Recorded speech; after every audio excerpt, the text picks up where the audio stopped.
Hello India, मैं हूं SR5। स्वागत है आपका वर्ल्ड अफेयर्स हिंदी में। तो आइए समझते हैं आखिर मामला क्या है। दरअसल आपको यकीनन ये पता चल गया होगा, क्योंकि ना सिर्फ इंडिया की मीडिया बल्कि ग्लोबल मीडिया भी इसे कवर कर रही है। ऐसे विषय में ये चर्चा का विषय इसलिए बन जाता है क्योंकि 7 अक्टूबर से शुरू हुआ और आज करीब 1300 की संख्या बताया जा रहा है कि इतने लोग इजराइल हमास वार में खत्म हो चुके हैं, यानी मौत के मुंह में सो चुके हैं। ऐसे विषय में जब आप एक यहाँ ऐसे आर्टिकल देखते हो जहां तालिबान, अफगानिस्तान और ईरान की बात की जा रही है, वहीं पे फिलिस्तीन के आतंकवादियों के बनाए हुए एक ऐसा संगठन जिसे हमास के नाम से जाना जाता है, आखिर इन चारों के बीच में इर्द गिर्द क्या मामला घूम रहा है, इन्हीं के विषयों के ऊपर आइए चर्चा करते हैं कि आखिर इनका योगदान क्या है और क्यों तालिबान इन चीज़ों के ऊपर कूदना चाह रहे हैं। इस विषय को बारीकी पूर्वक समझने से पहले हम चाहेंगे कुछ ऐसे प्रश्न जो आपके मन में आना चाहिए ताकि इस सब्जेक्ट को आप बारीकी पूर्वक गहराई पूर्ण समझ पाओ। वो ये कि फिलिस्तीन के समर्थक निकला तालिबान आखिर ये क्यों मांग रहे हैं ईरान इराक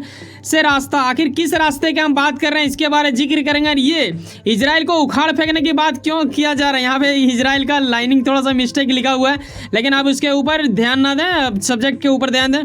और हमास का क्यों साथ दे रहा है हिजबुल्ला, ये हिजबुल्ला होता क्या है ये जानने वाली बात होगा। ईरान के बारे में हम लोग डिस्कस करेंगे और लेबनान इलाका जहाँ के अफगानिस्तान का काफ़ी ज़्यादा इन चीज़ों के इर्द गिर्द में घूमेगी, जैसे कि आज ये जो आप थंबनेल देख रहे हो इसी के ऊपर हम लोग डिस्कस करने वाले हैं। तो आइए स्टेप बाय स्टेप समझते हैं कि आखिर मामला क्या है। तो पहला स्टेप मैं आपको याद दिलाना चाहूँगा, ये वो वार है जैसे कि मैंने पीछे बताया कि 7 अक्टूबर से शुरू हुआ, जब 500 नहीं बल्कि 5000 रॉकेट एक साथ, ठीक है 500 भी सुनने बहुत बड़ा लगता है, जब 5000 रॉकेट जब एक साथ हमला किया जाए वो भी 20 मिनट, मैंने यकीनन आपको अपडेट किया है इस वीडियो बना के, अगर नहीं देखे जाके देख लेना। तो अब अंदाजा लगाओ कि किस स्थिति से गुजर रहा होगा इन दिनों इजराइल। और अब इजराइल भी काफ़ी ज़्यादा क्रोधित होते हुए उन्होंने भी घोषणा का युद्ध कर दिया था और ऐसे विषय में उनके ओर से भी अटैक किया जा रहा है। ये जो आप गाजा देख रहे हो ना, दरअसल यहीं से अटैक किया जा रहा था और ये आप देख रहे हो जिसके बारे में हम लोग डिस्कस करेंगे आगे स्टेप में, लेबनान। तो आइए समझते हैं कि आखिर मामला क्या है। ये एक मस्जिद जो कि जेरूसलम इलाका, यहाँ पे आप देखो थोड़ा सा, यहाँ पे इसे कई लोग यरूशलम भी कहते हैं। ये जो इलाका देख रहे हो यहाँ एक मस्जिद होता है मुस्लिमों का जो काफ़ी ज़्यादा प्रसिद्ध है, क्या ऐसा कुछ माना जाता है उन लोगों की ओर से। और वहाँ के लोगों का कहना ये है, गाजा के लोगों का, कि इजराइल के पुलिस वहाँ पे अपवित्र कार्य करते हैं और वो लोग हमारे ऊपर वार करते हैं। वहीं पे इजराइल के सेनाओं का कहना है कि वो लोग हमारे ऊपर पत्थरबाजी करते हैं। और ऐसे में मैंने आपको बीते कुछ दिन पहले ही नहीं बल्कि अभी तो ये शुरू हुआ है, 1-2 दिन पहले मैंने आपको बताया था ये भी कि इंडिया को भी झटका लग चुका है, यानी नुकसान हो चुका है। कैसे नुकसान हो चुका मैं बता देना चाहूँगा। ये ना सिर्फ मस्जिदों का वार बताया जा रहा था बदले में, बल्कि ये भी बताया जा रहा था कि जो लोग इजराइल के इर्द गिर्द में आ रहे हैं सामने, यानी अरब देशों वाले, यानी ये इनडायरेक्टली सऊदी अरब को बोल रहा था। अरे आपको पता है ना, इंडिया की ओर से India middle east Europe economic corridor का जन्म दिया गया था G20 में। और इस चीज़ को मतलब एक तरह से बोलो ना कि इंडिया का नुकसान हो जाएगा अगर ये लोग वार ज़्यादा बढ़ गया। इजराइल का जैसा कहना है वहाँ की गवर्नमेंट का कि ये वार काफ़ी लंबा तक चलेगा, तो ये कहीं ना कहीं हमारे लिए भी झटका है। तो ये भी मैंने बना के आपको बताया था, नहीं देखे जाके देख लेना। अब आते हैं मेन पॉइंट, जे हमें दिलाएगा वो हर वो चीज़ महसूस करवा के जिसके लिए आप शायद इस मैटर को ना जाने होंगे अभी तक, क्योंकि ये अभी फिलहाल हुआ है। ऐसे में ये जो बंदूक से भरा अब एक लोगो देखते हो, ये कोई सेना का नहीं बल्कि आतंकी संगठन का है और इसे ही बोला जाता है हिजबुल्ला।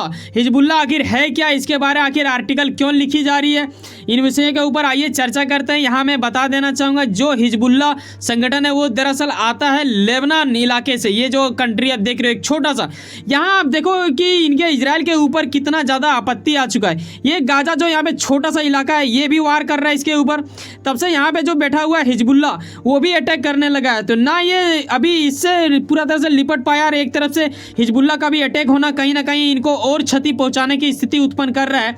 हालांकि इजराइल की ओर से प्रतिक्रिया देने की भी स्थिति कर दिया गया है उत्पन्न, लेकिन आप ये भी जान लो कि अगर मैं बात करूं इतिहास का, जब ये बना था तो हमें जाना पड़ेगा 1982 याद करने के लिए। और यहाँ आप देखते हो कि इजराइल ने तब भी दक्षिणी लेबनान पर आक्रमण किया था, तभी जाके हिजबुल्ला संगठन बना था। इसमें ईरान और सीरिया का बहुत बड़ा योगदान है।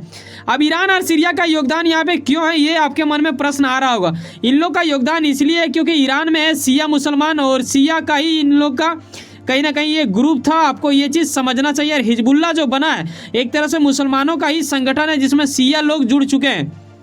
अब आपके मन में सवाल आ गया कि सर आखिर ये क्या, ये जो बंदा आप देख रहे हो ना, यही दरअसल वहाँ के हेड है।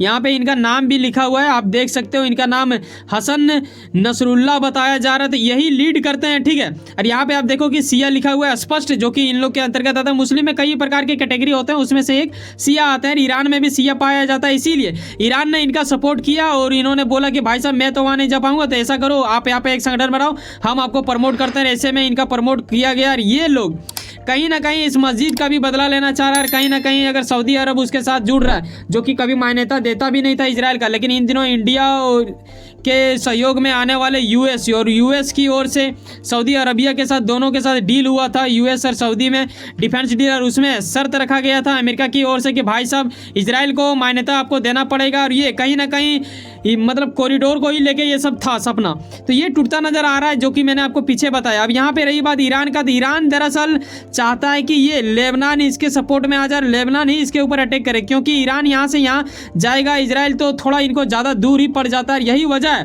कि ये सपोर्ट दे रहा है। लेकिन आने वाले दिनों में अगर आप ये भी देखते हो कि इजराइल का तो फुल्ली ये खुलेआम बोलता है यार, इनके ओर से स्टेटमेंट भी आ चुका है इसके ऊपर। अभी जो वार चल रहा है हमास और इजराइल का, जो कि फिलिस्तीन का भी वार एक तरह से माना जाता है, तो ये कहीं ना कहीं डायरेक्टली बोल रहे हैं कि हम भी तैयार हैं और हम समर्थक देते हैं हमास का। हमास बता दूं कि वो एक आतंकी संगठन है, ये आतंकी को समर्थन देने योग्य अपने आप को मानने लगा। ऐसे में तालिबान क्यों फड़फड़ा रहा है, जैसे कुआं का मेढक उछलना चाह रहा हो और वो समंदर में जाने की स्थिति उत्पन्न करना चाह रहा हो, काफ़ी ज़्यादा प्रयास कर रहा हो, ऐसा ही तालिबान करता नजर आ रहा है। अब आपके मन में आ रहा होगा कि सर इतना गंदा आखिर स्टेटमेंट इसके प्रति क्यों, दरअसल ये चाल ही वही कर रहा है भाई। जब आप देखोगे तो आपको भी यही लगेगा। देखो इजराइल जो है ना, ये दरअसल हमास वार और फिर गाजा फिलिस्तीन को देख के ये पूरा तरह से बौखला चुका है। इनके हृदय में एक तरह से ज्वाला की मांग उठने लगा है। और ये ईरान, इराक, यहाँ पे जॉर्डन को आप देख रहे हो, ठीक है। तो ऐसे में इनके साथ रास्ता मांग रहे ये और उसे उखाड़ फेंकने की बात कर रहे हैं इजराइल को। तालिबान का शायद जेरूसलम से कुछ ज़्यादा ही लगाव है, तभी तो एक ऐसा स्टेटमेंट देखने को मिलता है जहाँ पे ये ईरान इराक से रास्ता मांगने लगते हैं, बोलते हैं कि हमें जाने दो, हम शामिल होने चाहते हैं हमास के साथ, यानी फिलिस्तीन के समर्थक में ये आना चाहते हैं और ये तोड़ फोड़ मचाना चाहते हैं ये जेरूसलम इलाके में। और ऐसा क्या मुमकिन हो सकता है क्या? आपके मन में सवाल आएगा कि सर ये रास्ता क्यों मांग रहा है, और मैं बताना चाहूँगा कि इजराइल की ओर से तोड़ फोड़ पहले ही मचाने की स्थिति उत्पन्न कर दिया गया है। यहाँ पर आप देखते हो कि कुछ मस्जिदों को भी तोड़ फोड़ दिया जा रहा है। आखिर आप किसी भी देश के ऊपर हमला करोगे तो वो थोड़े देखेगा कि ये आपका मजहब है या फिर ये, वो तो आपके ऊपर अटैक करेगा। यहीं पे इजराइल डिफेंस मिनिस्टर की ओर से ये स्टेटमेंट भी आ चुका है कि वहाँ पे बिजली, भोजन, ईंधन सब कुछ बंद कर दिया गया है। ऐसे विषय में आपको पता है कि छोटा सा इलाका है गाजा, और गाजा के ऊपर इन लोग का कहीं ना कहीं नियंत्रण बहुत जल्द होने को है। लेकिन तालिबान चाहता है कि किसी भी तरह करके इनको रास्ता दिया जाए और वहाँ पे ये जाए। आपके मन में आ रहा होगा कि सर ये रास्ता क्यों चाह रहा है, क्या उड़ के नहीं जा सकता है? देखो इनके पास कहीं ना कहीं कुछ तो कमी है भाई। अब कह सकते हैं कि जहाज़ों की कमी या फिर जो भी बुद्धि का कमी।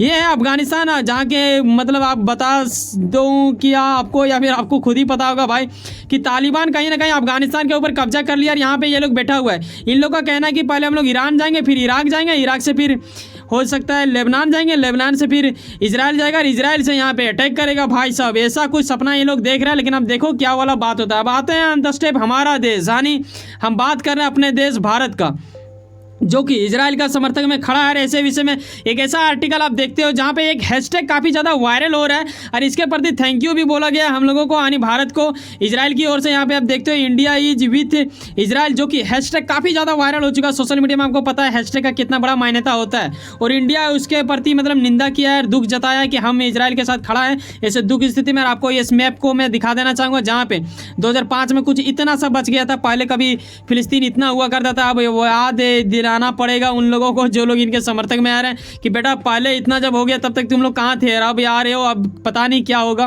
वैसे सुनो ना, कहीं ना कहीं आप कुछ ना कुछ काम करते होंगे, यकीनन काम के प्रति काफी ज्यादा उम्मीद रखते होंगे, यकीनन आपका मेहनत आपका मंजिल बन के मिले। वैसे सुनो ना, सब्सक्राइब कर लो वर्ल्ड अफेयर्स हिंदी और जुड़े रहो मुझसे। अगर आपको वाकई में लगता है कि हमारे अंदर वो गुणवत्ता है, मैं आपको सही चीज बताता हूँ, तो एक सब्सक्राइब जो बिल्कुल फ्री होता है करके जाना। मिलता है किसी नेक्स्ट वीडियो में। बाय, जय हिंद, जय भारत।